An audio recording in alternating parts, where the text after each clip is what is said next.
continue our discussion for South of Forest traffic calming project. This is a community meeting number 2.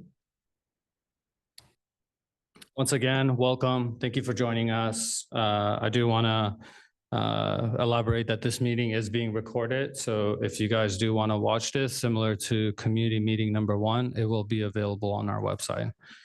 And as you can see on the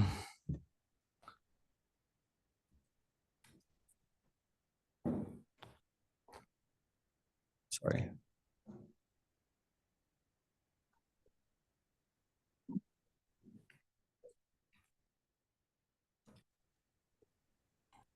As you can see on the slides, the project information is available on our city website.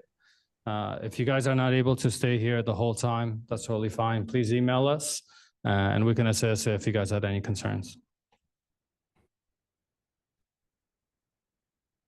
Before we move forward with the presentation, we would like to provide a quick instruction for those who are joining via Zoom with some instructions. Please note at the bottom corner, you will see the participants tab where you're able to change your name. Once you click the participant tab, find your current name on the list, click more, and then rename.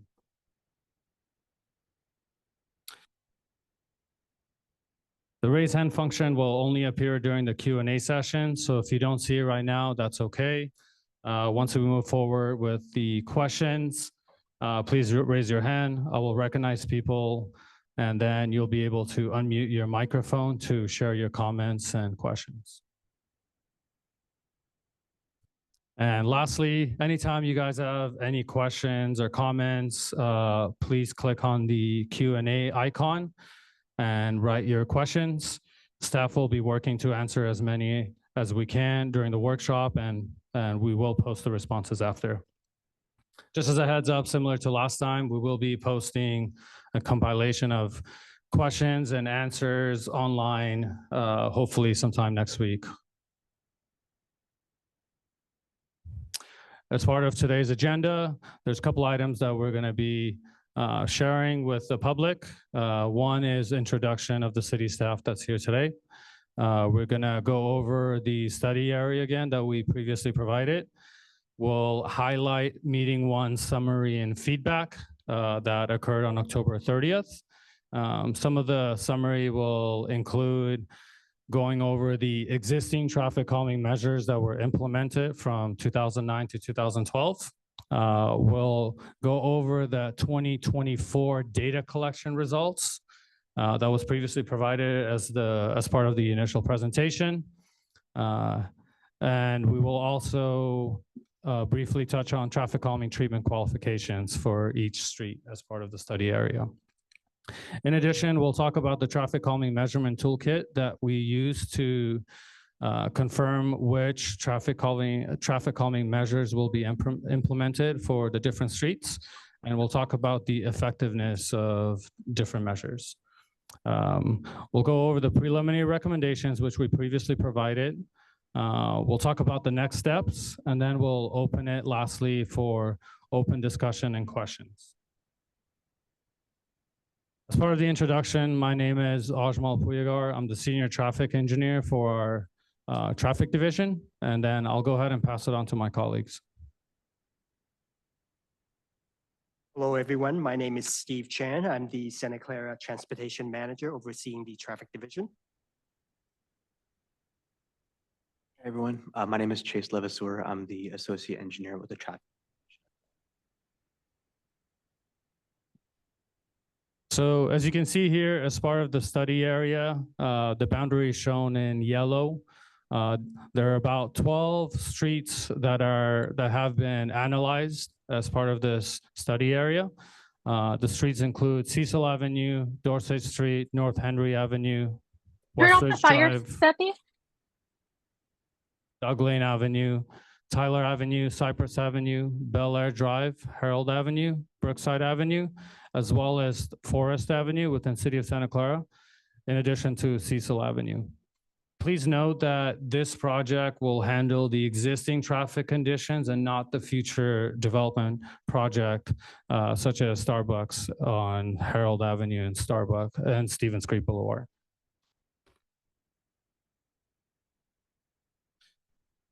Just to kind of touch base on in terms of what we talked about as part of the meeting one summary, some of the things that we talked about previously was we provided a summary of the street improvements that were incorporated as part of traffic calming from 2009 to 2012.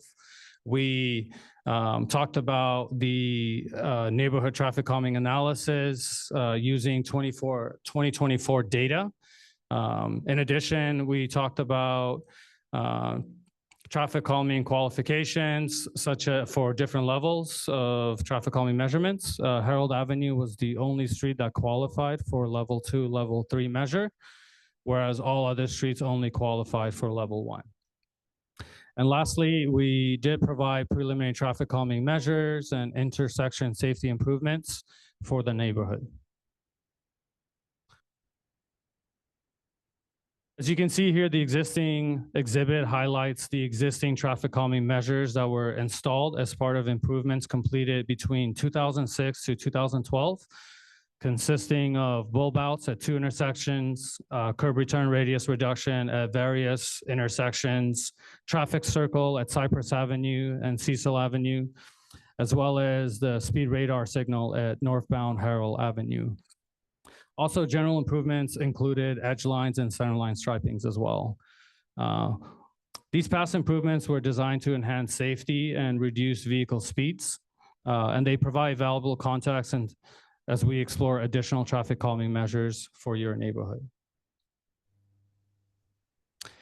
As you can see, this is the 2024 data collection results. Before our first community meeting on October 30th, we collected data to better understand the conditions in your neighborhood. The data shown on this slide was gathered during June 2024 and was also shared during our initial meeting. Please note that each, as you can see in the legend on the top right corner, each arrow on the illustration represents 2 key numbers, one being average daily volume and second being 85th percentile speed. Average daily volume typically depicts the total number of vehicles traveling on the streets in both directions. We collected data for a 3-day period during Tuesday to Thursday. For the 85th percentile speed, that depicts the speed at or below which the 85th percent of vehicles are traveling at. This is an important measure used in traffic engineering to assess roadway conditions. In terms of the colors, as you can see, there's 3 different colors. If you see a white arrow, basically what that means is the criteria for average volume, for average daily volume or speed has not been met per the traffic calming program. If you see a light red arrow, that indicates that streets have been partially meet the criteria for either volume or speed. And dark red arrows indicate streets that meet both the volume and speed thresholds for traffic calming measures. Please note that since collecting this data, we have continued to monitor traffic patterns until end of December 2024. This trend in average daily volume traffic have remained consistent, meaning that the data we gathered last year in June and in autumn 2022 still reflects current conditions. As you can see here, this exhibit highlights which streets qualify for different levels of traffic calming measures from level 1 to level 2 and level 3, based on our established neighborhood traffic calming program criteria. As mentioned in the community meeting number 1 and earlier in this presentation, Harold Avenue is the only street that qualified for both level 2 and level 3 traffic calming measures. Although Cypress Avenue did meet the volume and speed criteria based off our neighborhood traffic calming program, it is an emergency response route, and therefore it is not eligible for level 2 or level 3 traffic calming measures. And as part of the meeting number 1 feedback, I'll go ahead and pass it on to my associate engineer, Chase.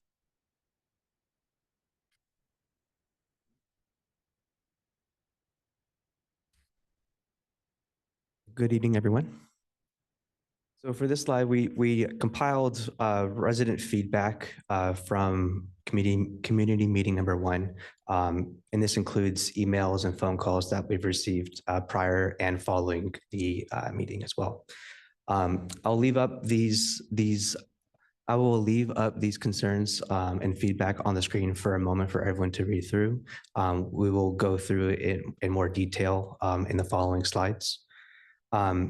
I just want to note that we took in all this feedback and did consider what the residents had to say while we revisited our recommendations. And one important feedback that I will kind of note right now is that the public did want to see the effectiveness of each traffic calming measure prior to voting on these improvements. So we did try to incorporate that into this presentation as well. On the project website, there's a link with more information on there. If you haven't seen it already, I encourage you to go on the website and look through the detailed information on each improvement.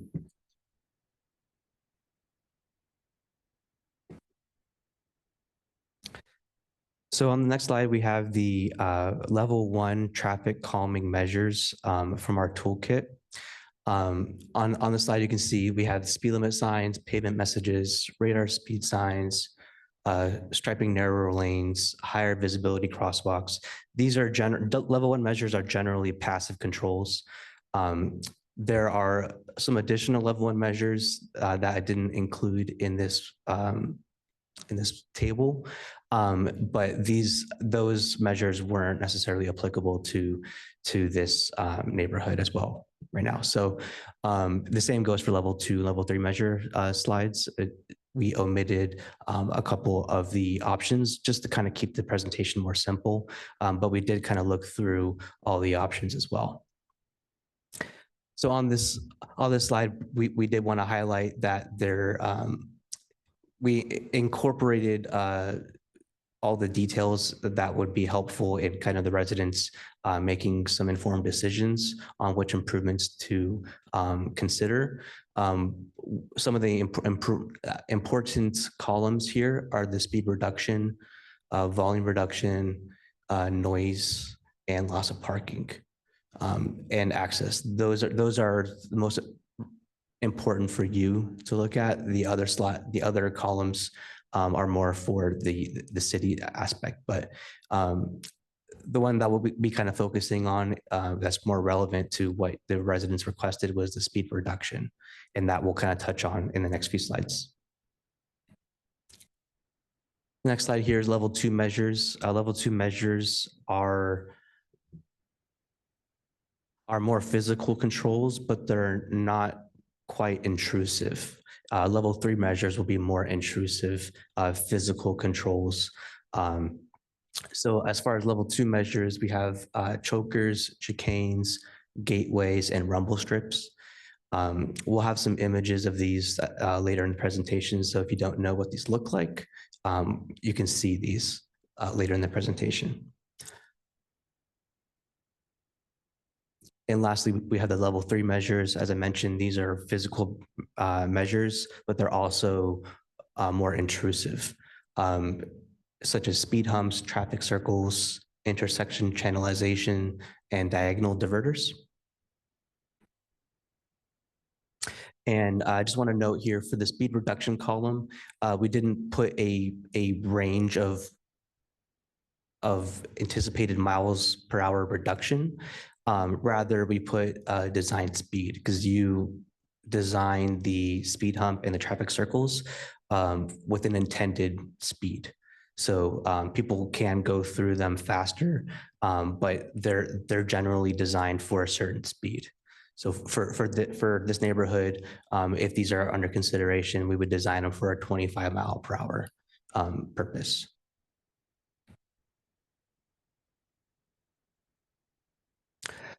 So on this slide, we have the preliminary recommendations.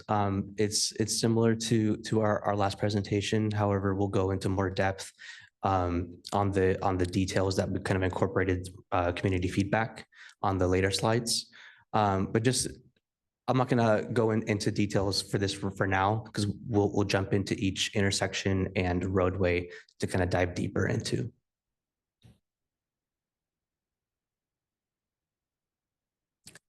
So for the first street we're gonna discuss is Dorset Street.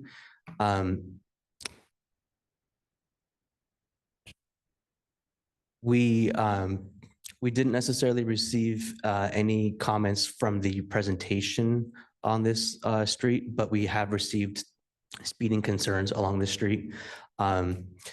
So this street did meet one of the criteria for speed and volume in our traffic calming program, but it didn't meet both. And because of that, it's not eligible for level 2, level 3 measures. However, it's still eligible for level 1. And what we are proposing for Dorset Street is 2 permanent vehicle speed feedback signs mid-block. Now, we evaluated the sidewalk widths throughout the neighborhood and confirmed that we can install these radar speed signs entirely within the sidewalk. So there'll be no impacts to any landscaping or vegetation behind the sidewalk. So this will be entirely constructed within the sidewalk. However, to install any of these, we do advise resident consent adjacent to the signs. So if we have one installed in the middle 2 properties, we would like to get consent from both property owners. So on this image, we've shown locations that we deem as feasible locations, but we still need resident concurrence. So these locations could change, or they could be eliminated at all if no resident wants the sign in front of their property. So just know that in order for us to install these, we do need resident approval adjacent to the installation. On the next slide, we have Henry, the intersection of Henry and Cecil. We did not receive any feedback on this intersection. Historically, we've received some requests for all-way stops, but we did a study for this intersection for an all-way stop again right now, and it still did not meet criteria for an all-way stop. However, we are recommending excuse me, we are recommending converting it from a 2-way yield to a 2-way stop. So on the right-hand side, we just have a detailed drawing from our standard drawings book, just to kind of depict what that would look like.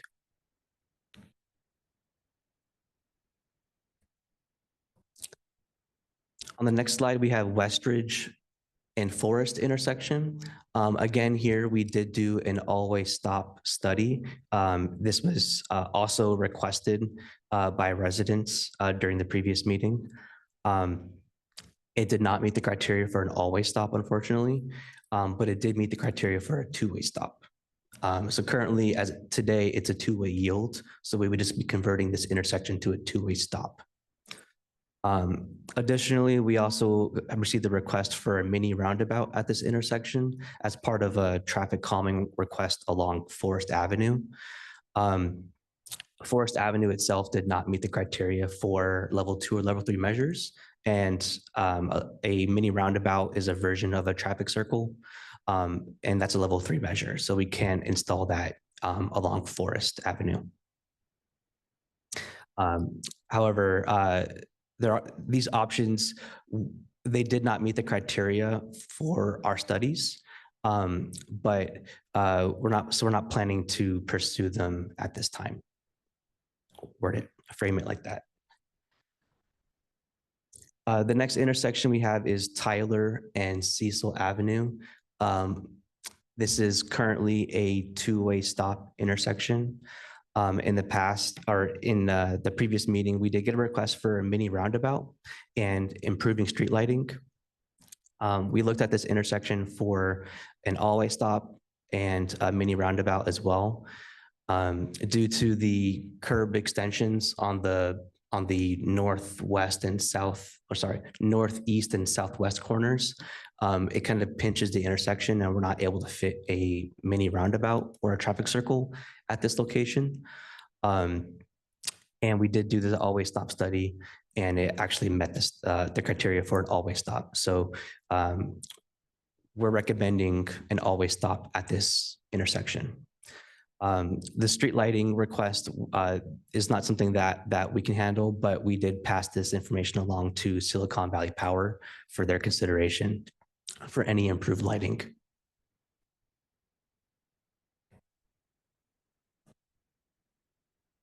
Now we get into some of the more contested corridors, I believe. So just a reminder, please save any questions or comments for the end.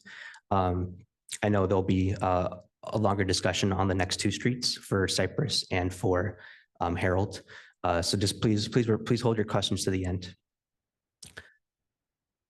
So for Cypress Avenue, we did receive some community input here as well. There was traffic calming and an always stop request at Cypress and Cecil, where there's currently a mini traffic circle there, or a mini roundabout there. The standard for the mini roundabouts is yield approaches, not stop approaches. So we are not considering an always stop there. We did do a study for that intersection as well, and it did not meet the criteria for it.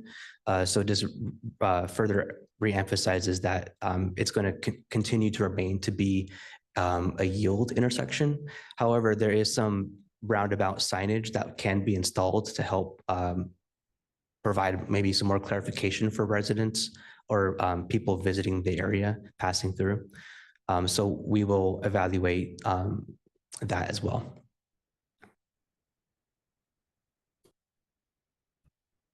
Okay. So as mentioned before, Cypress Avenue did meet the criteria for volume and speed for the traffic calming program. However, because it's a primary emergency response route, the fire department, it does not support any level 2 or 3 measures at this time. In the past, they may have been more open to some measures, seeing as though there's a mini roundabout there. But the current guidance from fire department is that they're not supportive of any level 2 or level 3 measures along Cypress. So because of that, it only qualifies for level 1. Similar to Dorsich, we're recommending speed radar signs for both directions of Cypress as well. We do have one recommended for a northbound direction. There's 2 street lights that we can potentially utilize. We have to get approval from SVP for that, but we can utilize those streetlight poles to install the speed radar sign. However, for the southbound direction, we'll need to install one in the street. And like I said, like I mentioned before, the sidewalk can accommodate the radar speed sign in its foundation. So there's no encroachment into any vegetation or landscaping behind the sidewalk. So this will entirely be within the sidewalk. And we will also meet ADA compliance for that. So I just want to throw that in there.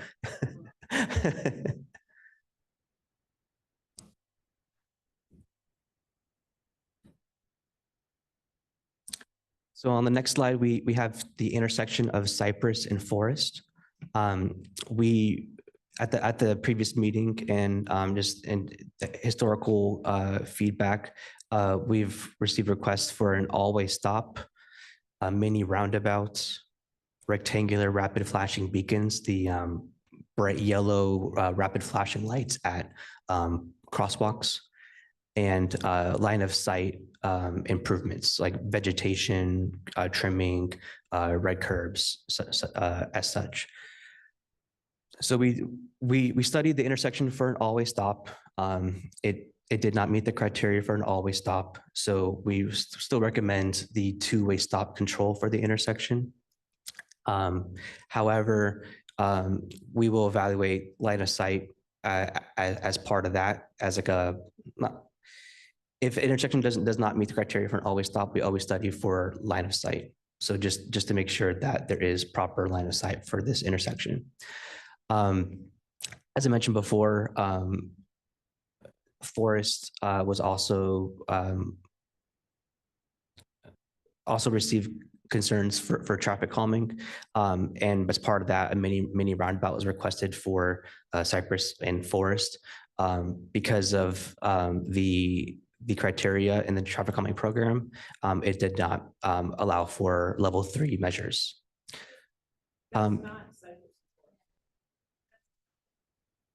Oh, I apologize. No, I'm sorry about that. We have the incorrect image here. Yeah, sorry. Okay. I apologize about that. Generally speaking, the intersections are relatively similar. In terms of the geometric layout of it, they are similar. The improvements that we're recommending for both intersections are relatively the same. So I do apologize for that image. However, just wanted to discuss that during the previous project 2009 to 2012, bulb outs, as you can kind of see on the southern side here, were recommended for all 4 corners for different reasons that are unbeknownst to us. They were not installed there. However, with this time around, we are recommending installing painted bulb outs with plastic delineators. We actually just installed these improvements at an intersection in Santa Clara over by Winchester and Dolores. So if you're on your way home, want to pass through that intersection, you guys can see what this would kind of in theory look like for these intersections.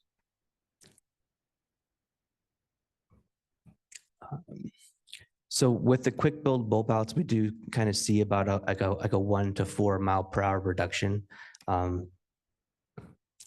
I didn't mention that with the radar speed signs earlier as well. There's I think it was a 2 to 7 mile per hour speed reduction.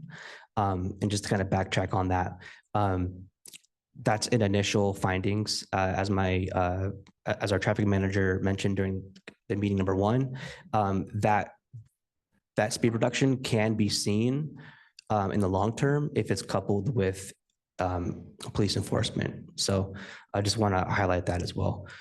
So kind of getting back to Cypress and Forest, the bulb outs the bulb outs are intended for pedestrian safety enhancements, but they do have a traffic calming effect as they kind of narrow the traveled path of vehicles. So at the intersection of Cypress and Forest, we're recommending the quick build bulb outs and then supplemental signage and striping to enhance visibility and of pedestrians crossing kind of to the park at the west end of Forest. Oops. There we go. So for the next slide here, we have the last section of our recommendations, and this is for Harold Avenue. Harold Avenue did qualify for level 2 and level 3 measures.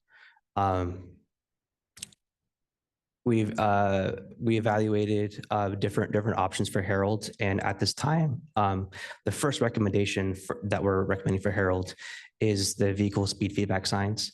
As I mentioned, there's a 2 to 7 mile per hour reduction. This can be seen in the long term if it's coupled with police enforcement. And we would be recommending this for both directions, or sorry, for the southbound direction of Harold, because there's already one for the northbound. So for the southbound direction, as mentioned on the other other 2 corridors, the sidewalk width can accommodate the foundation and the pole itself. So there's no impact to any vegetation or anything behind the sidewalk. We did, if we can hold questions for the end, sorry, thank you. We did receive requests for speed humps along Harold as well during the previous community meeting. Right now, we would like to move forward with the recommendations, with this recommendation and our next recommendation for Harold. This is a neighborhood-wide approach. Sure, the Harold Avenue qualifies for level 2 and 3, but right now, if we implement something like speed humps or level 3 measures, a big key to those is that it is very likely to divert traffic onto parallel streets. So if say like speed humps or something, for instance, was installed on Harold, we'd have to consider for additional streets as well, other measures. So it's not off the table, but it is something that we recommend moving forward with first, because this can be effective. And again, this is, well, I guess I'll wait to the next slide. So the next slide is also recommendations for Harold. And these would also be quick build options as well. So these are options that we would like to recommend first. First, because they can be easily removed as it's paint and plastic. So for Harold, we're recommending either quick build chicanes or quick build chokers at various points along Harold. Similar to the radar speed signs, we have to receive resident approval for these improvements within 100 feet of each device. So that is a key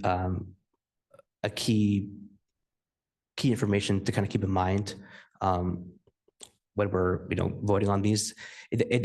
Just because we may potentially agree on these options, we still have to get resident consent. So we could sit here and pick one, but it may not go. It might not actually be installed. So on the bottom of the slide, we have 3 different scenarios for the chicanes and chokers. The first option is on the bottom left, the chicanes. Chicanes are most effective when they implement a lateral shift in the roadway for the travel lane, requiring cars to kind of do a little bit of a weaving maneuver through the corridor. These are seen to have a higher speed reduction, 3 to 9 miles per hour.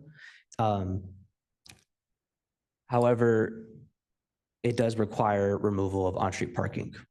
So because of this, it's generally not an option that it's selected by residents, but if the community is motivated, this is something that could work.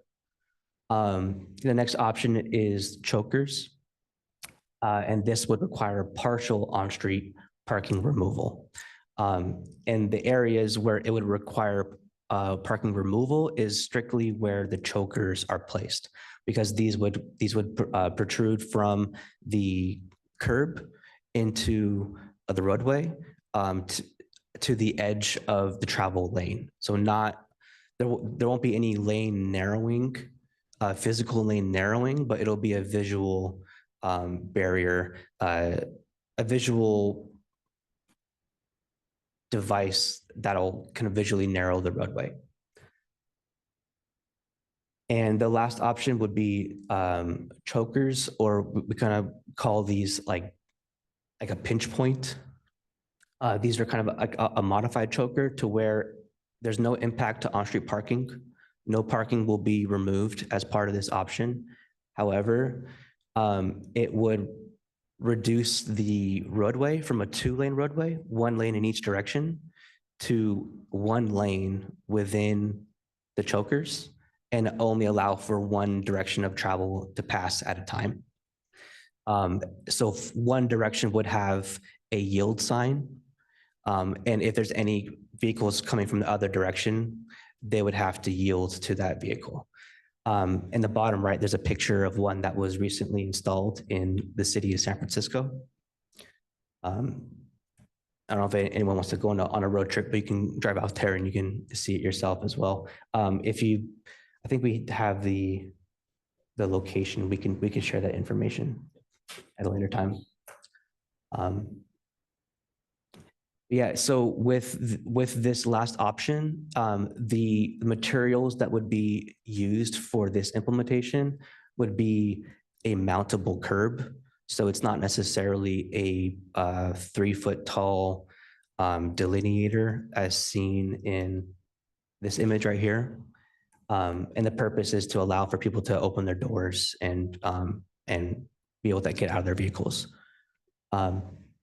There could be a vertical element incorporated with it to kind of draw some more attention to it, but striping would be modified at those locations to draw attention to that pinch point per se.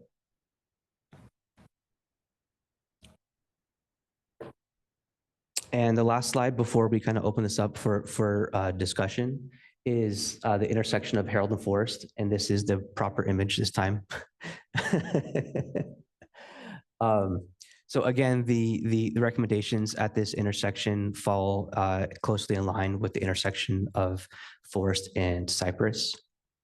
We're recommending striped bulb outs with plastic delineators as a pedestrian safety enhancement, but they also offer an added benefit of a traffic calming effect to the street as well.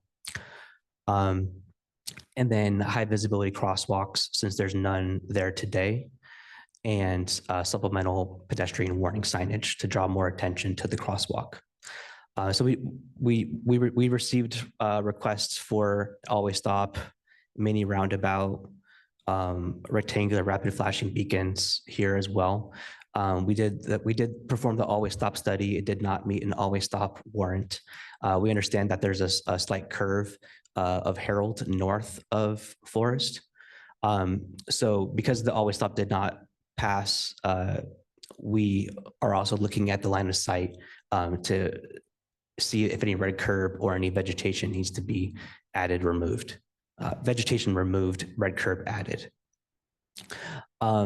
We also did not, this intersection cannot accommodate a mini roundabout or a traffic circle because of the curb extensions of the bulb outs on the south end of Forest.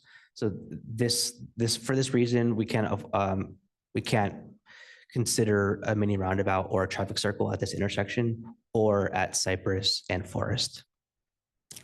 And the request for our RFB, our analysis did not indicate that an RFB would be recommended for this crosswalk, seeing as though it's already a shortened crosswalk with the bulb outs. So with the additional signage for pedestrian warnings, we hope to draw some attention to that as well. And with the striped bulb outs on the north end, that'll also address the pedestrian concerns for that crosswalk as well. So just before we open this up for discussion, just want to discuss the next steps. So our intent today is to try and narrow down which improvements to recommend to bring to the community. We would like to try to narrow that down so we can send out a survey to the residents of the impacted streets so that they can have a vote. However, this meeting is also intended to hear what you guys have to say. I know not everyone got a chance to speak at last meeting, so we'd like to open the floor for additional discussion. Before any improvements are installed, we have to go through a couple different iterations here. So we do have to get resident approval, like I mentioned earlier, 100% concurrence from properties within 100 feet of level 2 or level 3 measures is required as part of our traffic calming program. And we also need to get approval from the fire department on whatever is installed. And lastly, before we go to any design and any construction, the city council has to approve any level 2 and level 3 measures. Yeah, with that, we'll open the floor to the residents.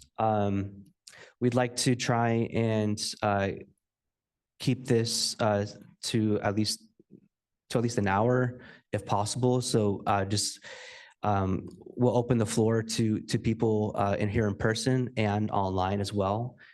If there's people online that would like to speak, we'll kind of go back and forth between in person and online. And if you can, please try to keep your questions or your comments to at least 2 minutes thereabouts, if possible, just to give everyone a chance to speak. But you can always come back around and have further discussion. So with that, I'll turn on the community microphone, and you guys can form a line here in front if you'd like to speak, and we'll move forward. Thank you.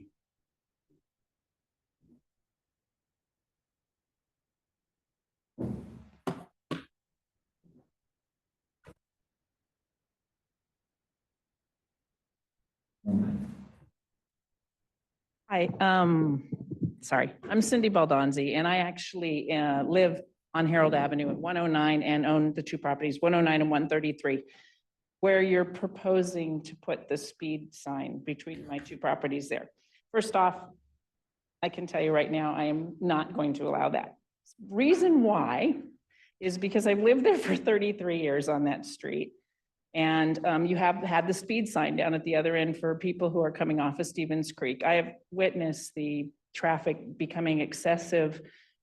We're not even talking about Starbucks, but due to Apple's campus being built, everything. The average speed on that street, and I would invite anybody and one of my neighbors here to come, is certainly your studies, I appreciate what you did, 33 miles an hour, but most of the average speed is clocking anywhere from 45 to 50 miles an hour down Harold Avenue, especially in the morning hours and in the evening hours.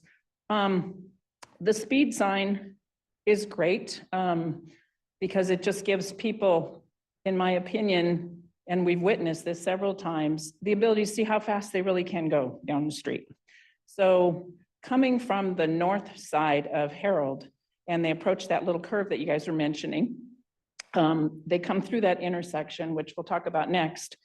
Then they do a full acceleration. So by putting a speed sign between my 2 properties, or anywhere really on that side, I can tell you that they're just going to see how fast they can accelerate. Because I'm mid-street there, as you guys know, and they definitely are at top speed at mid-street. There probably is another neighbor by the name of Joyce Lynn on your Zoom call who lives at 106 as well.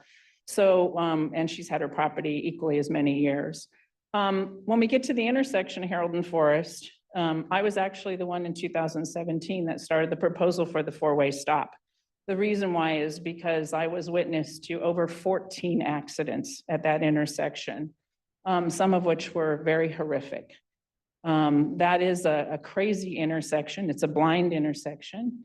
And the visibility in one of the houses on the upper corner, certainly not my neighbor Rex and Catherine, but the upper corner, when you're coming down Forest and you're going west on Forest towards the park and you're going to try to turn on Harold, there is a residence there in the corner that the foliage grows up, and we've had to report several times to get them because you can't see, your line of sight is completely down. So I pushed for a 4-way stop based on the accidents, the speed, the lack of visibility, and almost getting killed probably 15 times there myself. I took care of my father for many years in a rest home every night. I would be coming home at around 9 or 10 o'clock at night. I can't tell you the number of times that I almost didn't make it home. So the other thing is the preschool. The kids on Harold Avenue has a preschool, the Nishimoto preschool. They walk great. They've been a great partner on Harold Avenue, and they go down and they take those kids to the park, and all the kids are tethered together and they walk carefully, and the students and teachers, they're little kids, they're trying to cross, and they try to cross them. Now, great for the marked that you guys are doing. That's fabulous that you guys are going to do to mark that intersection. But that intersection not being a 4-way stop with that blind curve that you mentioned is deadly for anybody trying to walk across Harold to go to the park. And there's a lot of people that use that park because it's a beautiful park that the city provides for us residents. So I really think we need to revisit that intersection. I am not understanding the four-way stop. I know that I've spoken to a lot of other city people and many residents, and we've been trying to push that for many years, all for just the safety factor. It's critical. It's absolutely critical for the safety of those kids at the preschool, the people going to the park, the numerous amount of speed now that's traveling down both north and south and east and west. Forest Avenue in the summertime, the cars line up down at Parkway Park. And as much as we'd love, and we do call in because we're a really tight community to report, the cars will come in late at night and they're actually lining up down at Parkway Park in that circle area and they're racing down Forest Avenue. So they're coming right on through just because it's a straight shot. There's no stop signs anywhere down Forest. So they can take a straight shot from the park all the way down Forest Avenue as far as they can go before it makes the turn down near Pine View and such. So that's really a crazy one for you guys to deal with. And I appreciate everything you're doing. And I'm hoping that we can, I'm sure you're going to hear from other residents. I'm hoping that we can work, and I'd be glad to talk to anybody because like I said, 33 years of living there. So thank you for all that you're doing. I just want to comment on the radar speed feedback sign. I know that speed feedback sign is an older installation. The more recent installation we have, the operation does not show the vehicle's, full speed. We only cap it at 5 miles an hour above. After that, it just flashes a speed sign that says you're exceeding, or if it's 25, it will show 30, flashing to alert motorists that, hey, you're above, but we don't tell them how fast they're going. It's just FYI.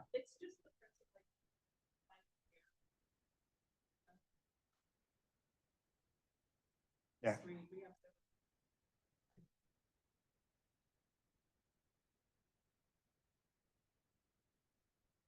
And also just to reiterate that the new signs, radar speed feedback signs that we will be procuring, just like recent installation, they have the capability to collect data, including speed and volume. So we have timestamp on those data so that we could alert police department to provide targeted enforcement in those areas. So that's why Chase mentioned that, the speed reduction, if this is accompanied by police enforcement, is highly effective. Just additional bit of information.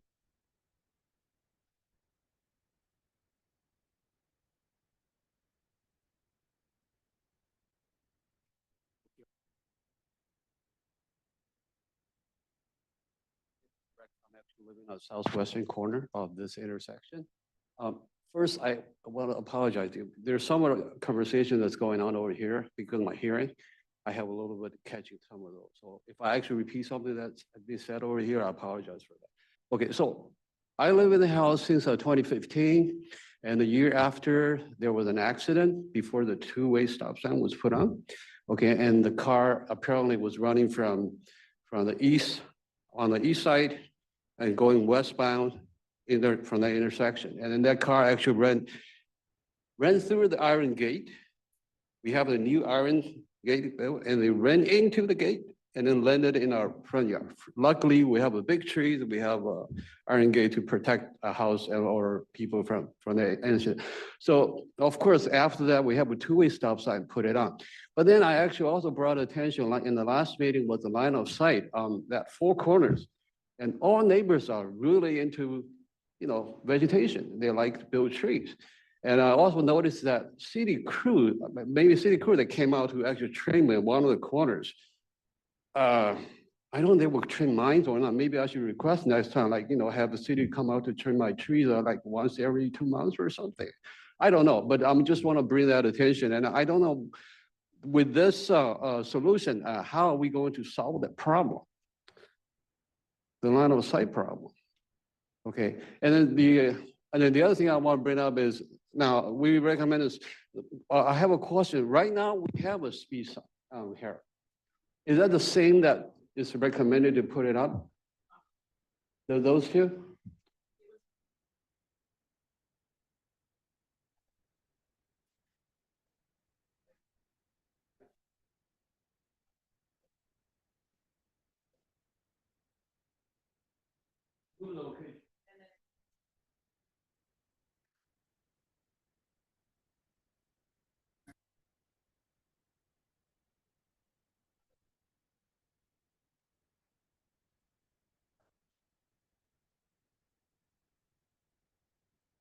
That one still working. Yeah.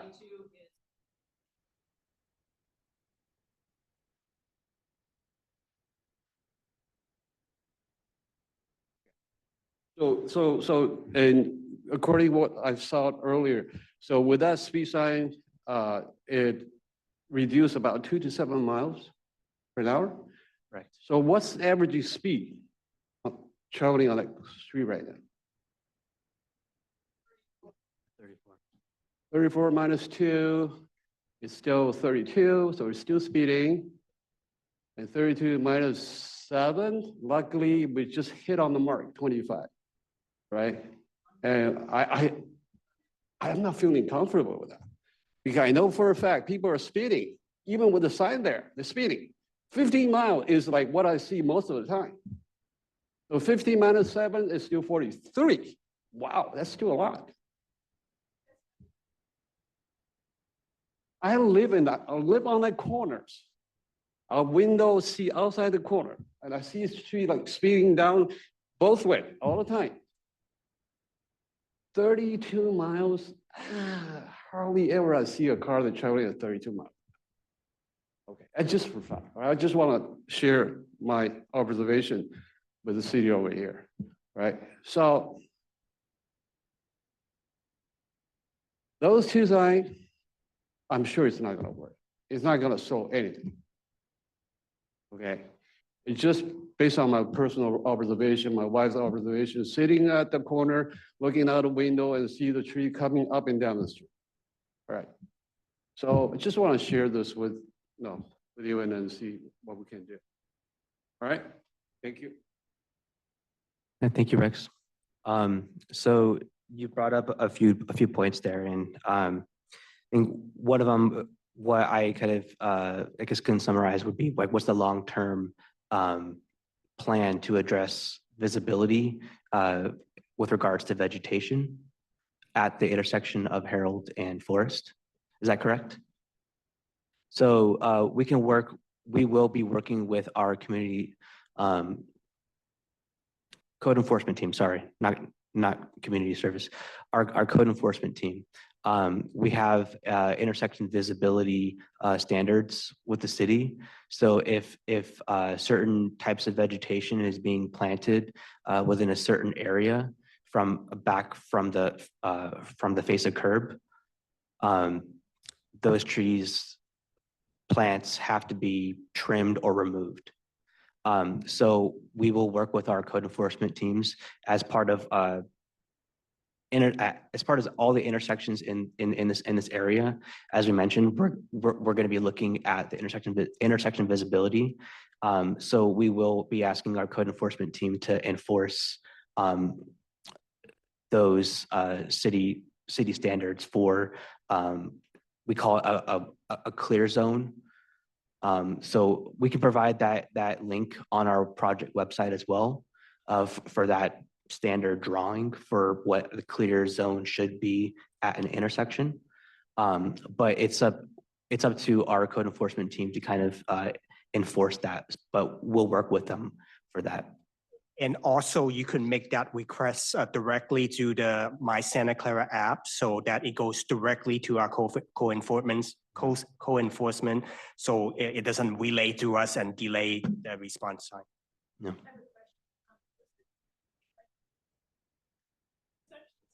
Yes. The current daily law will be part of our implementation for this as well. So just to touch on the second part of what you mentioned, Rex, as well, before we jump into some of the comments online. There's a lot of comments coming in right now. You're not satisfied with just the radar speed sign implementation for Harold, and we hear you, and that's why we're also recommending the chokers and chicane options as well. So though we believe with those two traffic calming measures kind of installed at the same time, it'll provide a further traffic calming effect for the street. So we hear you on reducing it to 2, from 34 miles per hour to 32 is still not satisfactory to you guys, and we hear that. that's why we want to work with our police department for enforcement, for long-term effects, for speed reduction, as well as the quick build chokers or chicanes for Harold as well. So,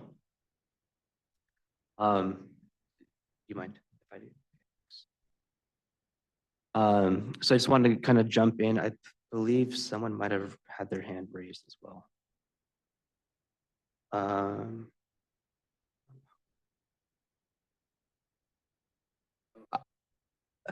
not sure if I'm going to pronounce your name right, and I apologize, but Anuha? Yeah, hi, this is Anuja. I'm a resident of Harold Avenue. I'll not go into the data Cindy has already mentioned, but I do want to mention, even though I really appreciate that at least there is something being done with level one, honestly, I'm extremely disappointed and sad that Harold Avenue is eligible for level two and level three, but for reasons that honestly I don't really understand how the other streets, their traffic, why is that a factor for safety of Harold Avenue residents? And we being eligible for level two and level three will still getting the lowest level of action. Uh, as a new mother, I'm actually terrified for my baby's safety. My parents would be taking him to the park, and it's just very scary that that whole unsafe intersection.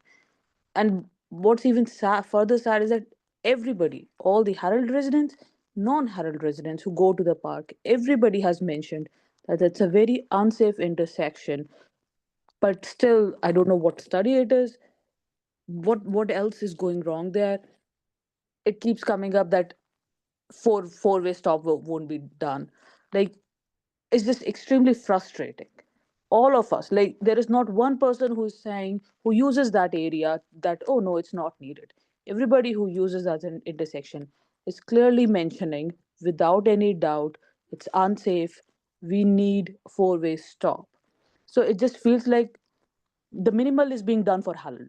I'm being very honest, it genuinely feels like our Harold Avenue community is being deprioritized, like some vendetta or something. I don't know what it is. So what I want to know is, what would it take to get like swift action on safety on that corner? Because what you are recommended right now is pretty minimal and honestly feels meaningless to me.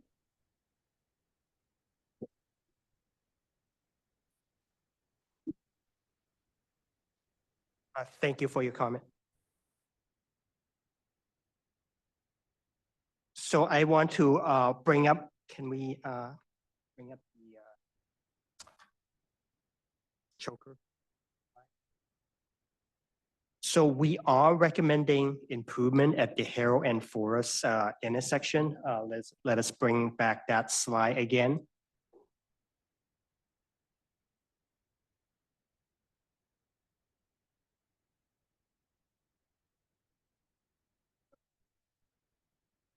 No, at the intersection.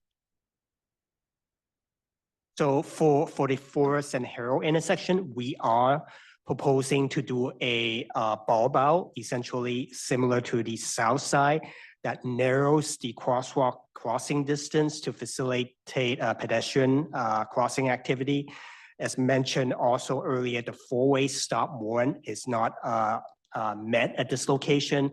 The stop sign, four-way stop sign or stop sign in general is to assign primarily the right-of-way of the intersection where there's a general balance of traffic moving to equally across all four legs of the intersection. That's the intent of a stop sign control intersection. The side benefit you may see or believe is that it provides safety. But however, the primary reason for a stop sign is for assignment of right of way at the intersection. That's why we're not recommending a four-way stop at this location. There's side effect on a four-way stop when a side street that has a stop sign that's not warranted, people tend to run them. So we may not receive the benefit that we originally intend. That's why we are hesitant to improve intersection by installing four-way stop that's not warranted, because the side effect could create a situation that we can't it didn't resolve the issue that we try to solve. So we are pursuing other avenue. As I mentioned, this is a curb extension to shorten the crossing distance as well as narrowing the travel lane on Harold Street that folks driving down Harold need to slow down to squeeze through that narrower street section. So that is the current proposal on the table. Right, but the 1 to 4 milli, the MPH reduction, honestly, that sounds like a joke at Harold, given people are coming at 50. It sounds like a joke. So again, thank you for your comments. So we, as I mentioned, we did collect traffic counts and traffic speed at these locations by via machine. So we do have those record, but I indicated 85th percentile, as mentioned on our presentation, is 33.2. So that's the hard data that we receive from a machine. Anecdotally, you may perceive it. Again, perception is reality. I understand that. So, but based on the data that we actually collected, we are seeing the number that we are presenting to the community at this meeting. Go ahead. We have, My name is Sabrina. I live at 175 Harold. I actually was the one that's supposed to have the other speed sign in front of my house. But the speed sign at the other side of Harold has been there for how many years now? Many years. And you guys have already done a study that's showing that there's a need for more. So adding speed signs clearly isn't going to help when it's already been there and they're still speeding that much ahead over the speed limit.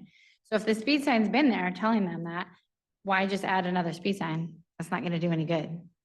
We could definitely, remove that as an option, but I just want to bring that up. We are offering or investigating in installing the speed feedback sign, additional speed feedback sign, and the choker and the curb extension at along Harold. So those are all Okay, so there's, staff yeah. recommendation at this time. So we're not just exclusively pick one and drop the rest. We're offering all those that we mentioned in this presentation as a possible implementation on Harold. So we just want your feedback. How do you, what's your feeling on the curb extension at Harold and Forest and the choker chicane and choker and chicane on the mid block on Harold? Are you comfortable with moving with those type of traffic calming measure? That's what we like to hear from you, the community I at don't want large. them removed. I mean, any additional traffic calming stuff is good. The two other things I have are, one is the chicanes and the chokers that are temporary. Based on the pictures I saw, those are ugly.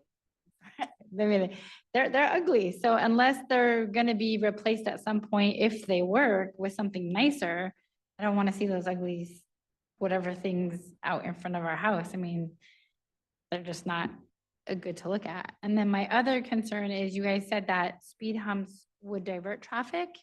And I'm curious as to why that's an issue when that's just making our point that without the speed humps, they're going to speed anyway. They're diverting because they want to speed. So if they're diverted, they're just going to speed down another street. So that just, you see what I'm saying? If we're trying to stop them from speeding, why not put them there? It's actually going to work. So this is a neighborhood traffic calming project, so it's not a exclusively Harold Avenue. Yeah. So we do consider implication of traffic calming measure. It was installed on Harold, how it's going to impact the adjacent street, parallel street, as Chase mentioned earlier. So we want to be mindful of that because likelihood is going to divert to your next neighbor's street. So now we kind of go into the whack-a-mole scenario. We fix a problem here, the problem crops up on the next adjacent street. So we just continue to move forward. Well, with that's the point though. You're fixing the problem on a street where people are speeding, then they're just gonna go speed on it. So I mean, We choosing do, not to fix our street because it's just gonna move to another street. we are trying to mean? address the speeding related issue. That's why we do have this project. We do have recommendation for the community to consider right now. So our approach is to implement the least invasive traffic calming measure and evaluate its effectiveness before proceeding to the next level of mitigation or improvement. That's the approach, just so that we don't unnecessarily hinder mobility in your neighborhood, impact emergency services, response time, solid waste collection, implication with those more impactful They traffic just let calming me into measure. the meeting. They just let me into the meeting.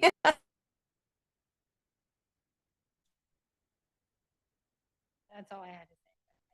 Thank you. Wait for the. I just- To the neighborhood, to emergency vehicle response time, to solid waste collection activity.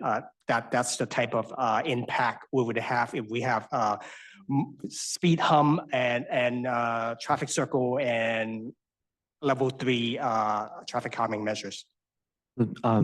Sorry, just before we move on, also, there's still more residents in the comment section that we'd like to kind of give them some time of day. But before I jump into that as well, I do want to address your concern about the radar speed sign from northbound Herald. So on the presentation, to keep things simple, we only represented the speed and volume for both directions of Herald. Now, as part of putting this together, we looked at the study that was done in 2009 and data collected at that time. And the speeds were actually, I think they were in the ballpark of like similar ballpark for the whole roadway. But when you break it down by direction, the speed from northbound in 2009 was about 34 miles per hour. And after the installation, so when we collected data in 2024, the speed from northbound was actually 31. It's southbound direction that was 35. So it does show that, even after 15, 16 years of implementation, actually, no, so that was 2006. So almost 20 years of implementation, it's still showing some benefit, at least a 3 mile per hour reduction from 2009 to 2006 to now.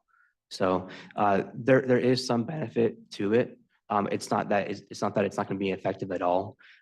If we have a radar speed sign for both directions coupled with the other improvements that we're recommending, there should be a speed reduction anticipated of within the ranges that we were providing. And all those numbers, all those ranges were provided by the Federal Highway Administration. They have studies incorporating data from different cities nationwide. So just a little side bit there, but we hear what you're saying, and we are taking all this into consideration. So before we, sorry, here we go. So Michelle had wrote in a little while back, is resident consent required for northbound vehicle feedback sign proposed for Cypress light pole, or is it just SVP's approval? So we would ask approval for both. SVP to install it there, but then also we want, it's gonna be in front of the resident's property, so we want to make sure that they would be approving of it. And Michelle also wrote, do the pedestrian safety enhancements proposed for Cypress Forest, Herald Forest require resident approval? Those improvements, the bulb outs, we would I guess ask for resident consent on that, but for the additional striping and signage, supplemental signage, that does not require resident approval. That's something that we can install in the city right of way. I just want to maybe hit a few of these before letting you speak. Sorry. Gaurav wrote, why can't we replace bulb outs with mini roundabouts? So that is an option that can be evaluated. The cost of removing civil improvements such as concrete existing bulb outs would be very costly. It's not that cost is restrictive of any improvements that we would recommend, but it would significantly reduce the amount of improvements that could be done elsewhere as well. But that is something that we can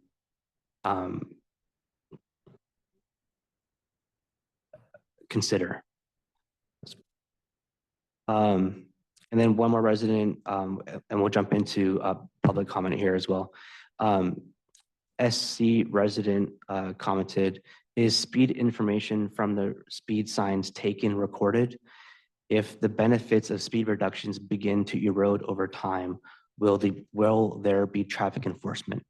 So these radar speed signs, they do collect speed and volume data, but there's no license plate or any other information associated with that. It's basically a timestamp. At 6:49 and 32 seconds, there's a vehicle traveling 32 miles per hour. And that's all it records. That information we can obtain from the signs. The newer signs, the older signs, such as the one on northbound Herald, we don't have the ability to get that easily. It can be taken, but we have to investigate that a little bit further because it is an older sign. Just before we step off that could be part of this upcoming traffic calming improvement project, that we replace the older sign with the newer sign with the data collection capability. So that is an option as well. Okay. Thank you, Steve. And then the second part of SC residents' comment is if the benefits of speed reduction erode over time, will there be traffic enforcement? And the answer to that is yes. You can always call the police department and place those requests for them. You can also contact us through the My Santa Clara app, and we can forward your requests internally through to the police department as well. So I think with that, we'll hit pause. There are more comments online, but we'll jump to in person. So if anyone would like to speak, go ahead. Thank you for doing this. I'm Tracy Johnson, and I live on Bel Air Avenue, which has the least amount of traffic of all the streets in the neighborhood, I believe. But I've been trying to help with the neighborhood improvement for many years, as many of you know. So Michelle touched on some questions that I was going to ask. Thank you, Michelle. And I just want to reiterate. So at the four corner intersections at Cypress and Forest and Herald and Forest, your response was that you would be able to do the paint part without neighbor approval. Is that correct? But not the plastic poles? They would be more than likely because of the daylighting law. I think going back a step, the resident consent is primarily related to the impact of on-street parking. Since Okay. the daylighting law took into effect. Can you just briefly say what the daylighting law is? I think I know what it is. But Yes, can you so the state it for people? daylighting law that was passed in 2020, well, it took into effect this year that the police department can cite a vehicle parked within 20 feet of a marked or unmarked crosswalk. So in that 20 feet area, approach to the intersection, no vehicle is permitted to park at that location. So technically, the adjacent property would not be impacted by our city improvements. So I'll confirm with our city attorney, more than likely, we would not need the consent of that. That's what particular I'm property wondering, is owner. since by state law anyway, that's got to be Correct. clear 20 feet. You guys should be able to install Exactly. things there without residential approval because the state's basically mandating it.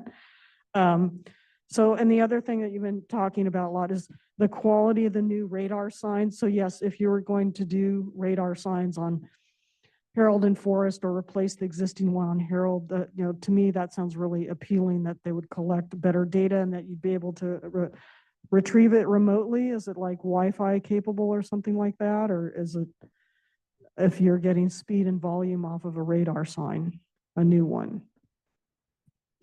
Yeah, so the newer signs have a Bluetooth communication. So Okay. we can connect our laptops or tablets to the signs to pull that data off. Okay, cool. Sorry, just to know, I mean, I guess it's the old sign would be removed, so it's not relevant, I guess, for this discussion, but those signs require a serial cable connected to the physical sign. Okay, so when someone will still have to go out there and plug in to download the data, but Correct. okay.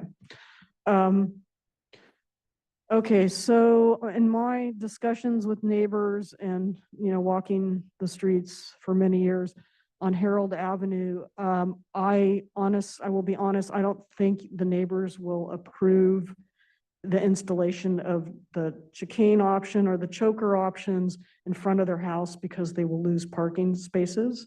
That was what was the roadblock back in 2009, 2012, when we redid the streets at that time. So I think that will continue to be true. The speed radar signs, you mentioned something about ADA compliant. So our sidewalks, at the time they were rebuilt in 2009 to 2012, they were ADA compliant at that time, but currently our sidewalks are not. Again, these sidewalks need to be wider. So I don't know if you're going to have to, like, if you're going to put the radar sign in the middle of the sidewalk, are you going to need to bump out the sidewalk into someone's property in order to make it ADA compliant? Because I know our sidewalks, because what happens now when they do a remodel project on a house, they do pull the apron, the sidewalk apron has to come back up into the property more to make the sidewalk wider where the apron dips down to the curb. So you might have that type of issue with doing a radar sign. And again, that's going to require a resident's approval if they're having that in front of their house, if they're going to allow you to concrete into the yard a little bit. The choker model that you have in San Francisco, it's like, yeah, I would love to see examples of that because I guess it preserves parking, but you said it requires a yield sign for one direction. Is that what you said? Okay, so that looks, Correct. that might be sellable to the neighborhood because you don't lose parking. So that might be an option. The other thing I'm going to comment on with the speed humps is, yeah, they're not a first choice because the concern is traffic. It would increase traffic volume on adjacent streets. And I think the main concern is the increased traffic volume that will happen from Starbucks and the cut through traffic of most of that will be northbound in the mornings during, coffee shops, premier hours. And it was a way to avoid having to get back on Stevens Creek because the traffic backs up at the San Tomas intersection when we're westbound. So it makes sense that people are just going to cut through, use it as a cut through to go north up to Prune Ridge and then back over to the expressway. So speed humps, I think, would make that less appealing as a cut through option. They're not that particular traffic. I don't think it's going to move to the east and use Cypress. So I don't think it would redirect down Cypress because it's not the direction they're trying to go in the mornings. Bel Air does a jog. So generally people don't use our street as a cut through. I've actually had people turning around right near my house because they see the end of the street doesn't go all the way through and they turn around and go back over to Cypress. There might be, if you were to do speed humps on Harold in the future, there might be some cut through attempts through Brookside, which is the next street west of Harold, because it's closer to the expressway. It's the direction people want to go. But again, people aren't going to like it because they're going to have to do a jog. When they get down to Brookside, they have to go back over to Harold and jog back over. So the standard thought that speed humps are going to, really redirect a lot of traffic. I think it'll just the traffic isn't, I don't think it's going to redirect to parallel streets except maybe Brookside, but I think it's going to encourage people to just go back to San Tomas, which is the primary parallel artery, so to speak, that goes northbound, which will be the desired direction in the morning. And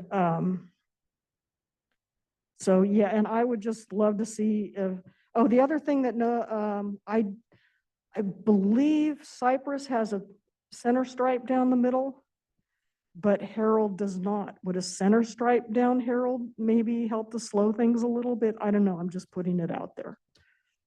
Thank you.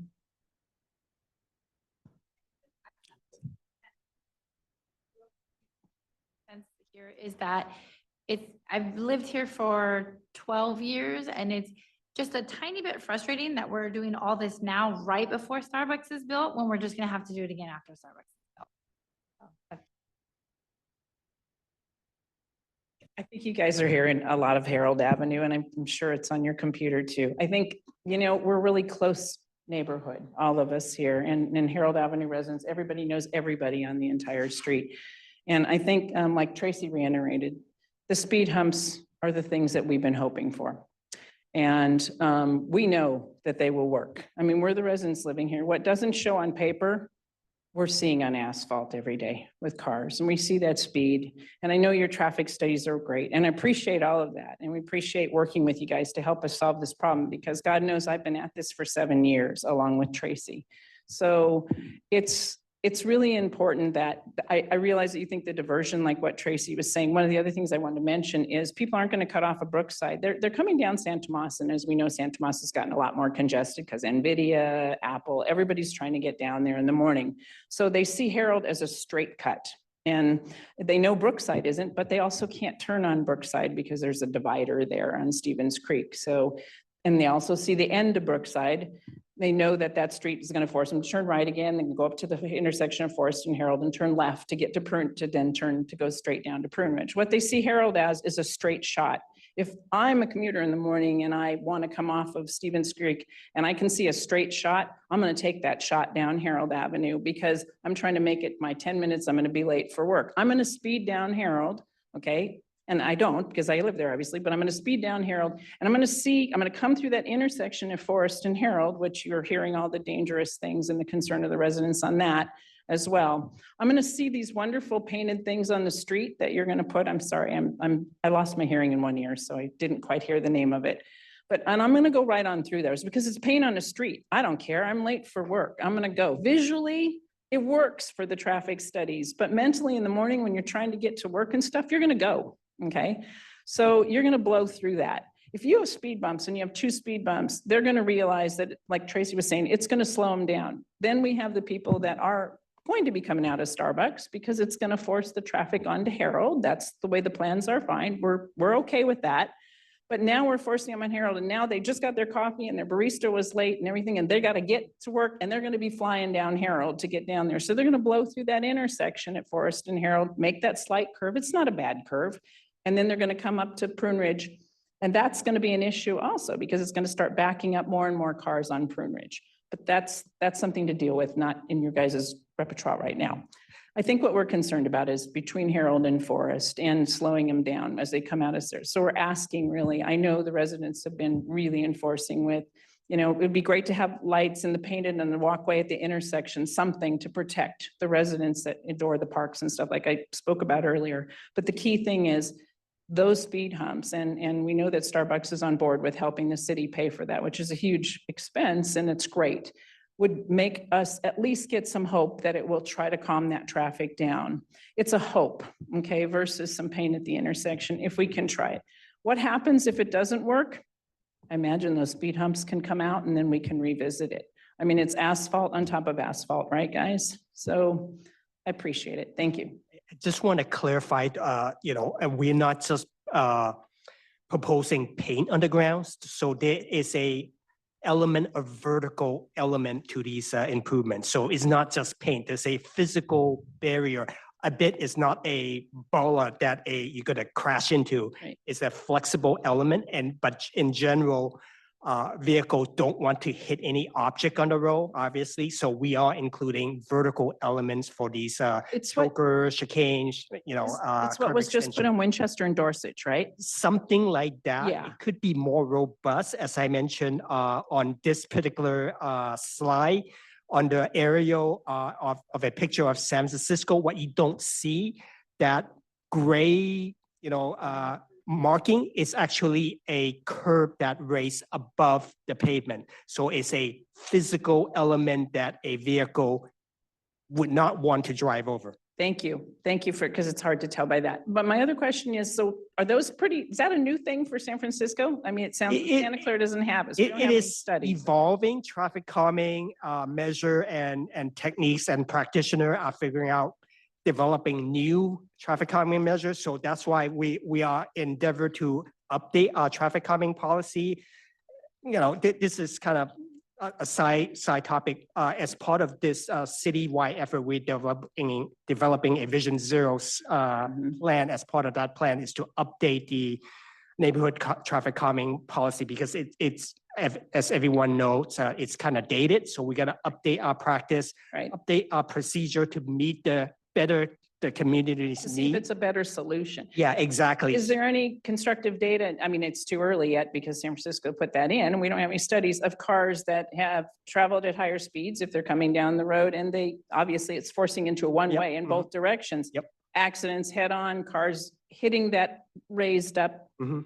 and having accidents or forcing them into another car because some drivers aren't the best and they hit that and they're like, okay, I'm gonna pull this way and I'm gonna run into that guy that's waiting for me to come through. So I think there's not a lot of data there. It's gonna be a great solution in the future and I Yeah. think it'll evolve. But I think for Harold, I'm gonna speak for the residents with the speed humps and we're asking for that. So thank you guys.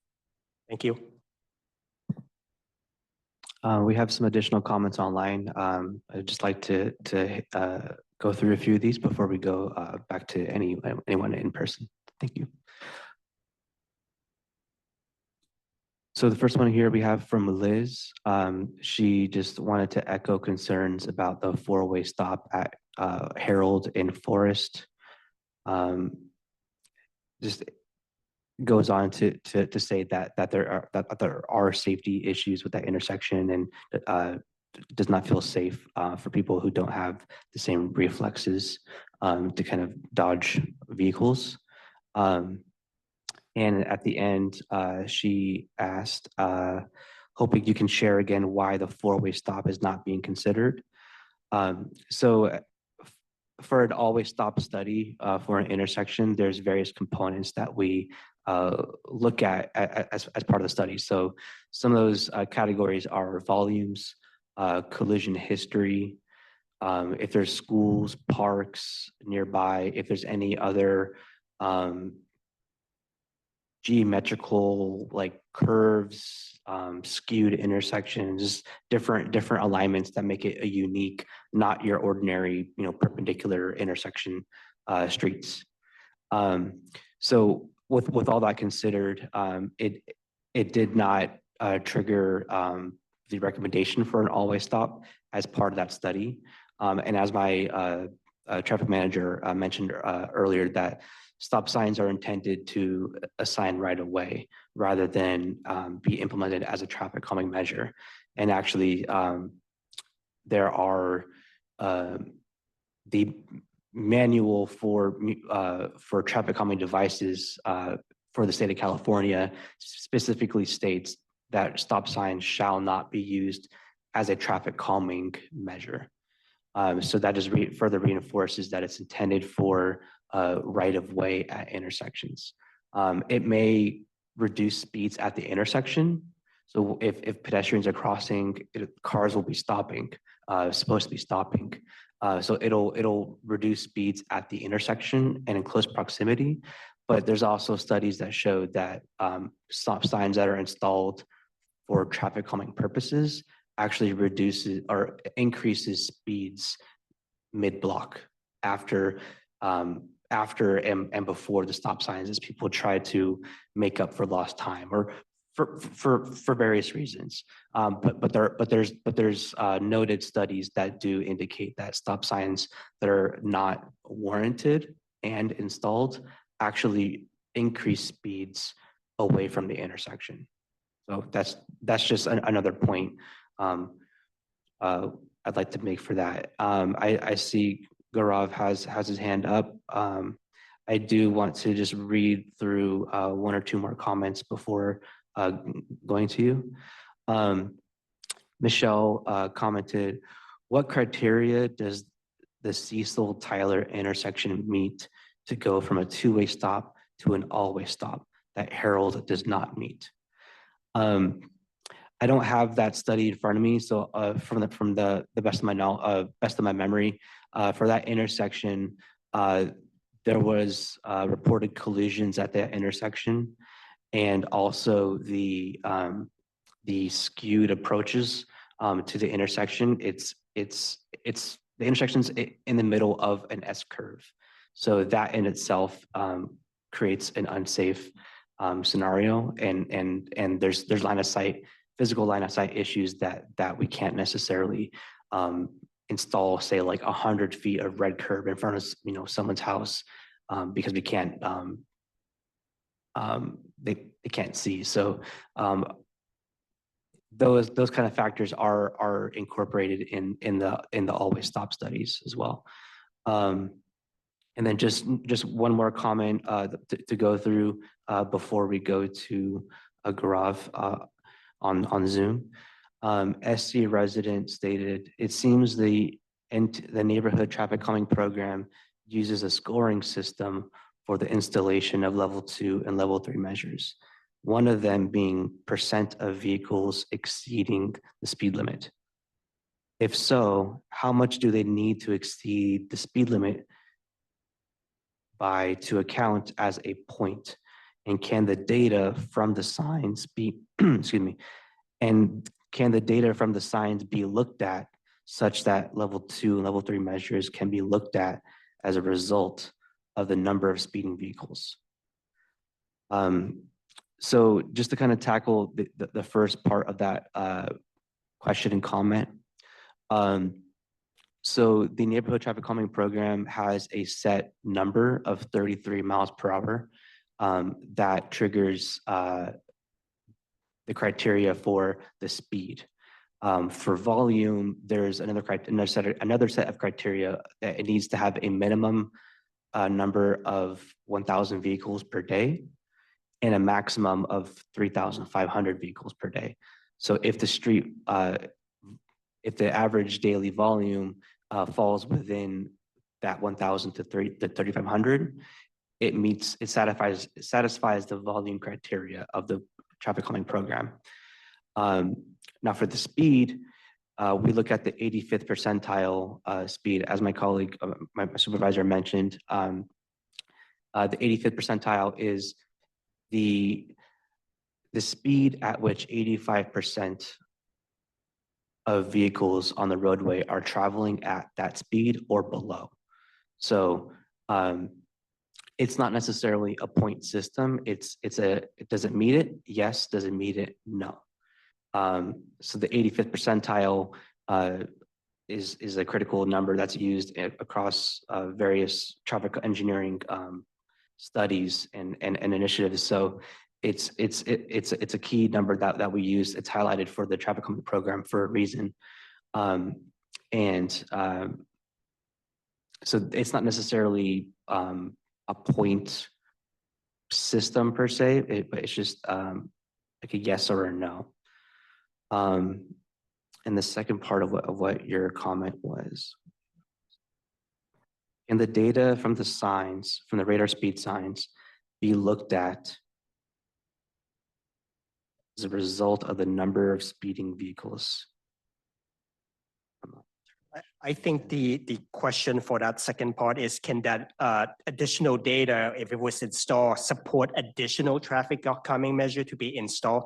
Yes, that's additional information that we see that if there's additional measure that needs to be done on that street to continue to calm the traffic. So yes, it does. It can be used to support future traffic calming measures.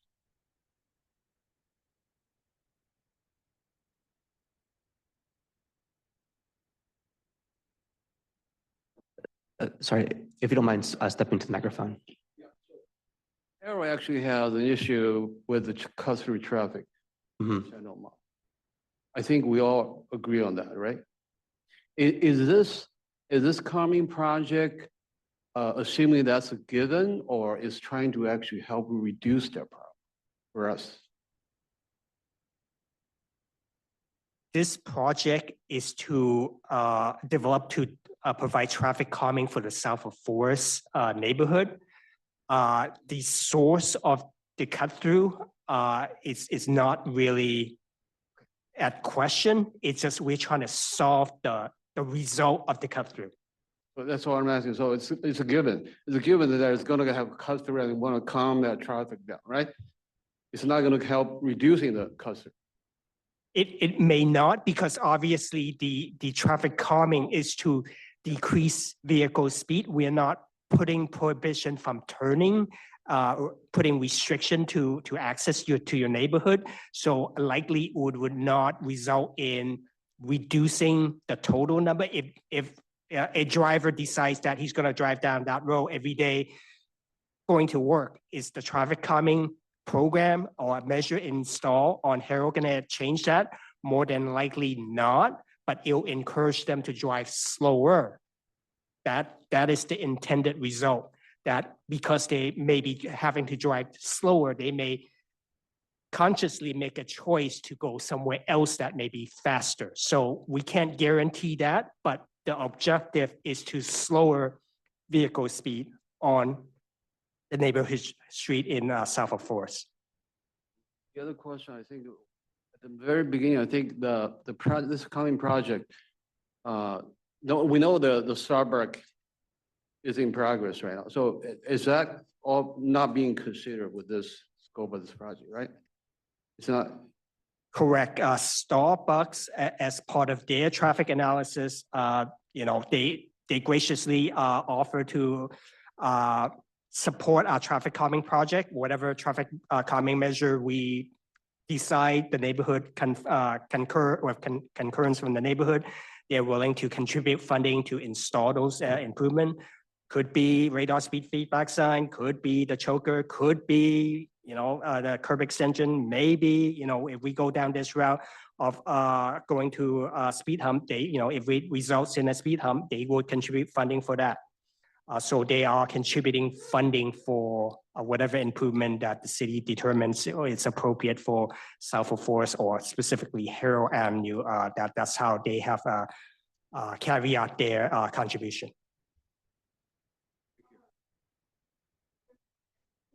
On that note, let me just add this really quick. So level 2 and 3 is true. The volume that triggers that, like you said, I'm just quoting you, is 1,000 to 3,500 vehicles a day. Okay, the current data shows that there's 1,016 cars a day on Harold. In attending the meetings for Starbucks and reviewing videotapes, Frank Coda stated that the volume of cars that would be coming to the Starbucks location might be anywhere from 500 to 1,200 cars a day. So even if you take the full number of 1,200 cars coming to Starbucks a day, and even if all of those 1,200 cars came down Forest, 1,000 plus 1,200 is still 2,200 cars. It's a lot more cars, but it's still within the same window of level 2, level 3 traffic calming measures. So what the type of traffic calming measures that would be implemented will still be the same with the addition of the Starbucks traffic, if I'm understanding it correctly. Yes, that's correct. Now, Gaurav has been patient. Thank you for being patient, Gaurav. I'm going to go ahead and ask you to unmute yourself, and you can go ahead and ask your questions. Thank you, everyone, and I really appreciate the effort that you guys are making to actually bring all this data and all the measures.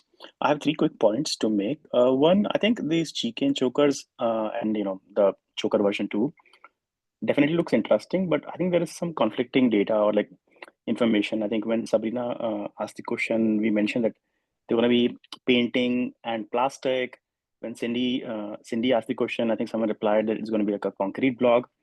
Actually, in Palo Alto, I've seen like tree and like tree pavements kind of stuff.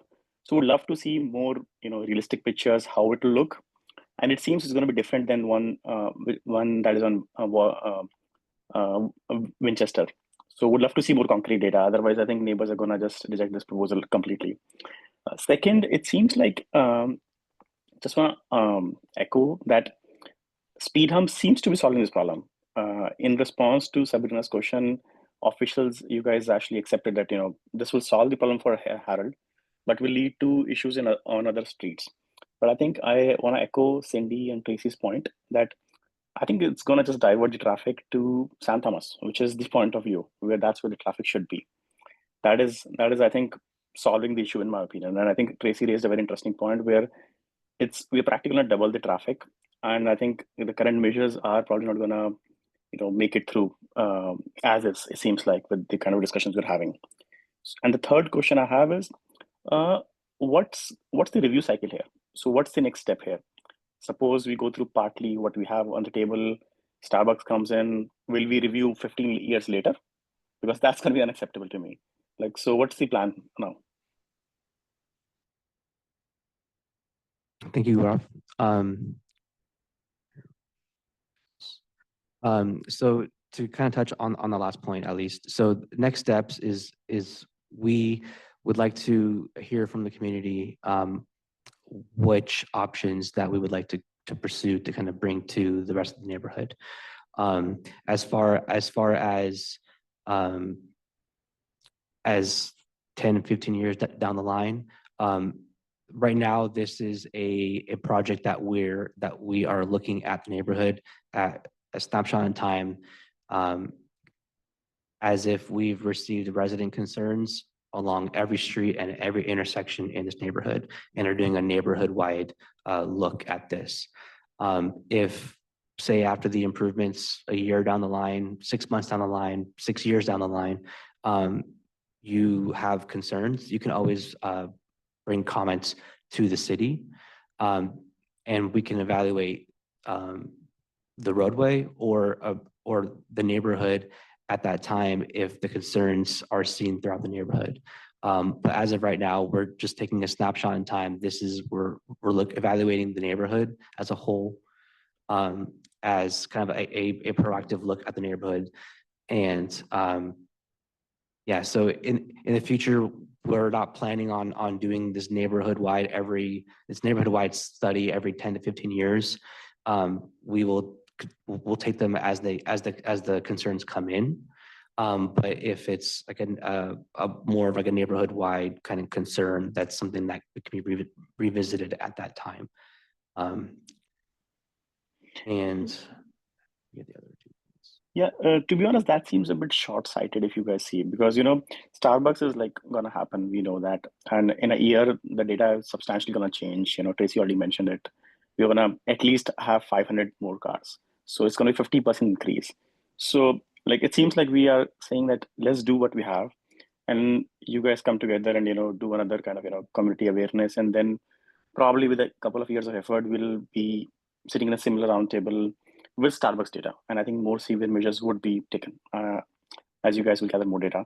This seems a bit, a very roundabout way of doing things. And thank you for that comment. I definitely hear what you're saying. We're not looking at this as like a short-term solution. Any improvements that we do recommend and ultimately go to the community for approval for, it's intended for a long-term solution. We understand that the community is charged about the Starbucks project. There was no planning of trying to squeeze this in before Starbucks or doing it after. It just so happened as we're doing this initiative, we discovered that there's a Starbucks plan going in at that time. So as my traffic manager mentioned, when these projects go in, they have to go through a traffic impact analysis as part of the development process, and that's handled on a project by project basis. So Starbucks is doing their own analysis as how it will impact Harold and other streets, and even along Stevens Creek Boulevard as well. So any volume changes to the streets that would trigger, say, like a stop light, stop signs, any traffic calming measures along Stevens Creek Boulevard, even as part of that development process, they are required to install those improvements at that time, but that's outside of our scope. And it just so happens that that project is coinciding with our timeline. So just for the interest of time, there's about 6 board comments online as well. And we do have someone here in person. So just for the interest of time, right now it's 7:23. We would like to have a cutoff at about 7:30. So we'll allow for a few more comments here. And if we're not able to address everything here in person, we'll go ahead and respond to the comments in the meeting chat as well. And this will, similarly to meeting number 1, the Q&A will be provided online. So if we're not able to hear your concerns at this meeting right now, you can send us an email through, and include the community email address. So they're included appropriately. But just for the interest of time, we'd like to try to cut it off in about 6 to 7 minutes. So we'll go ahead and in person here, if you don't mind speaking at the podium, please. Thank you. And I live on the corner of Westridge and I would prefer to have a 4-stop, but I'll take the suggestion of. Question that I have is looking for some way of making the traffic from Winchester all the way to some way of slowing that down or making it so uncomfortable they don't come that way. What happens is the Stevens Creek traffic goes through our neighborhood and they go on Forest. They're thinking that the Forest is a Stevens Creek speed limit, which is clearly not 25. Would you consider, does it work if you put, I live on the north side,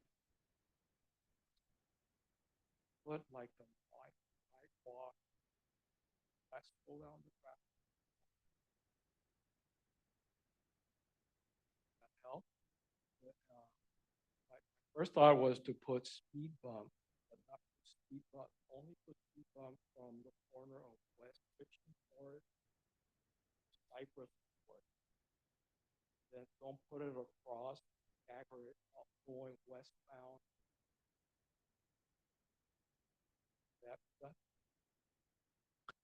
I'm not sure I quite understand the wider sidewalk suggestion. Could you elaborate on that? I believe you're referring to curb extension at the intersection, the curb extending out into the intersection, such as Worse this. than Put Harold. a highlighted sidewalk that goes from the north side to the south side. Would that help at all to slow down the traffic? Just a mental thing. Do you have any data that? Obviously, anytime we physically constrain the roadway width, it encourages people to slow down because they don't want to hit something on the side of the road. So, study have shown that narrower street width do encourage slower travel speed. I think one of the reasons why the traffic speeds up so much from Winchester, make that right turn on Forest, that street is narrow. The moment you get past through the curve on the park, the street widens quite a bit. That's what everybody does, punch it. And there's no stop, nothing, because the right of way goes from about that bend all the way to Cypress. There's no stop, there's no nothing.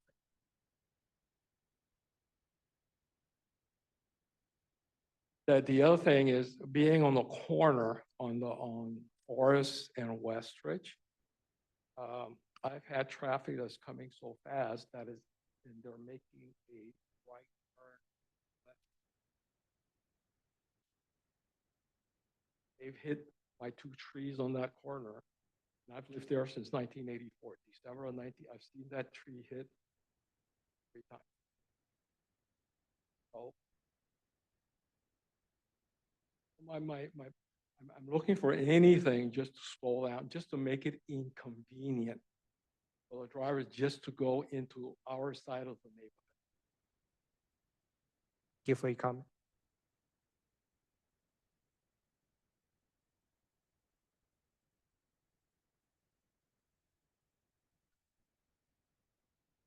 Just to address one comment on the meeting chat, from SC resident, they said the neighborhood traffic calming program states that the 85th percentile speed has to exceed 33 miles per hour on a 25 mile per hour street to meet the criteria for level 2 and level 3 measures. Can you say which streets exceed this based on your study? So I don't know if you might have missed it. There's a slide earlier in the presentation that will be provided on the project website as well. But I'll go ahead and show it up here as well. We do indicate which streets exceeded that 33 miles per hour. It's the 2 streets in bright red. And then the 2 streets actually, the 2 arrows in a lighter red as well.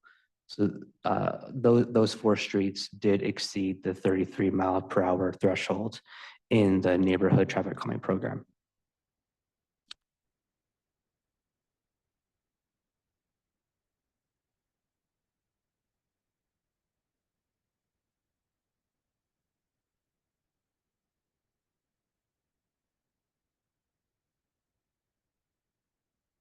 Another member online stated that the intersection of Tyler and Cecil really needs a street light for safety.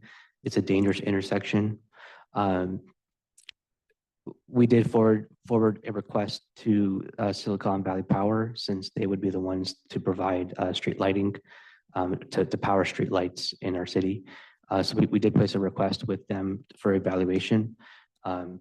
We can make a case on behalf of the residents for that street light, but that's something that we can't, that we have no jurisdiction over.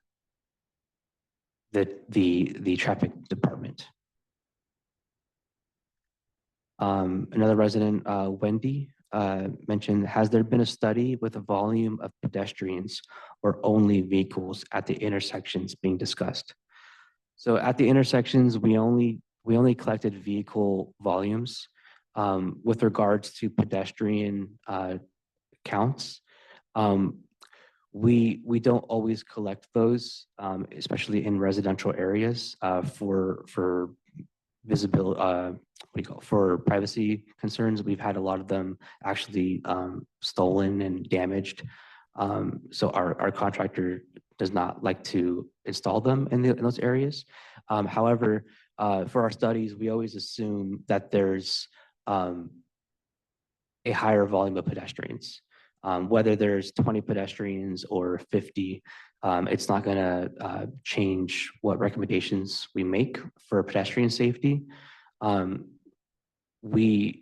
It's just that's a number that we could collect. We did not choose to collect it, but we do make an assumption that there's a high number of pedestrians crossing, especially with a park at the end of the street.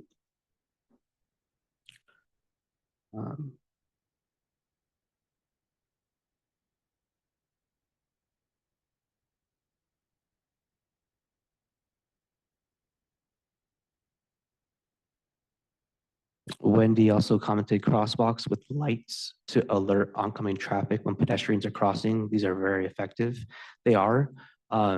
It's just another way for pedestrians to alert motorists that there's someone trying to cross the street. These do not give pedestrians like a right of way, for instance. Doesn't mean cars are going to stop. It just further notification that there's a pedestrian trying to cross. And they are effective. In our studies, none of the intersections in the neighborhood qualified for that treatment per se.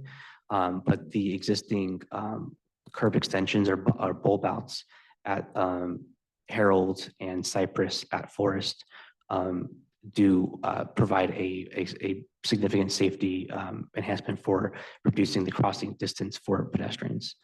And we are a little after 7:30 right now, but Jocelyn, you've had your hand up. I do want to give you a chance to speak. And after Jocelyn, we will conclude the meeting. And we will have this meeting recorded and what does that mean? presentation posted to the website. So Jocelyn, you can go ahead and ask your questions. Me? Yeah, that's you, Joyce. Yes. I would like to say that at the corner of Pine Avenue, at the extension of Hamilton Avenue in San Jose, they used to have a terrible traffic problem in terms of speeding. And then they issued speeding tickets. And the traffic became very much slower because people were realizing they'd get a speeding ticket if they sped down Pine. I think that if we had speeding tickets or traffic police who were willing to give speeding tickets to people on Harold, that situation would be much better and people would be aware that they might get a ticket if they were speeding. Thank you, Jocelyn. Yeah, Joyce, sorry, her name is combined in the chat. Joyce Lynn. Got it. Okay. So yeah, thank you for that comment. Yeah, we work closely with our police department, and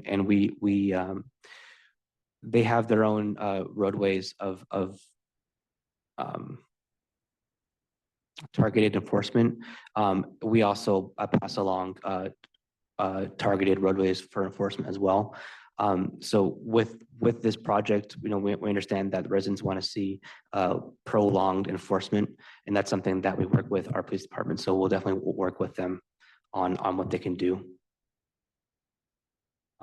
So with that, we'll go ahead and conclude the meeting. I think there's I think we got to all the questions in the meeting chat. So we'll go ahead and conclude the meeting here. Thank you everyone for taking time out of your evenings. And yeah, thanks.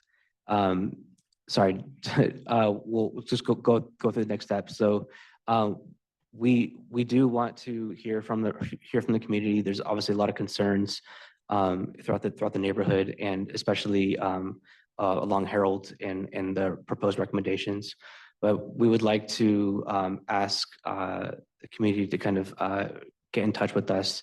And if you can, before you leave today, whether you're on Zoom or in person, if you can provide some kind of consent, preferably via email, so that there's a paper trail with it as well.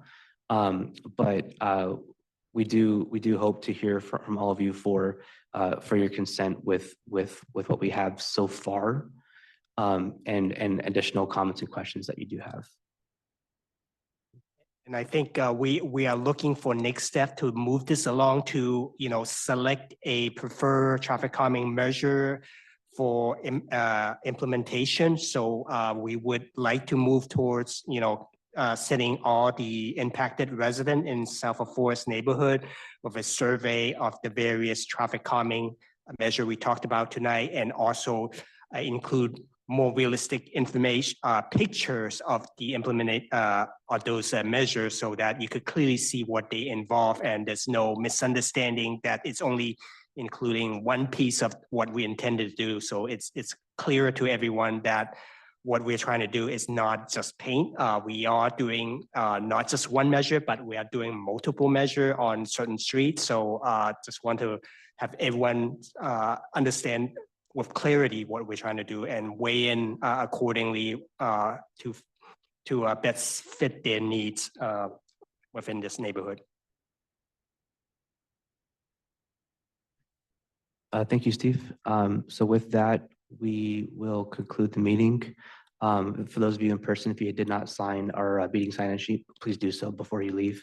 For everyone online, there is a record of who's attended, so we can keep a count of how many people are attending the meetings. So again, thank you for your time. We appreciate all of you taking time from your busy evenings to communicate with us your concerns and hear what we have to propose for the South of Forest neighborhood. Thank you and hope you guys get home safely.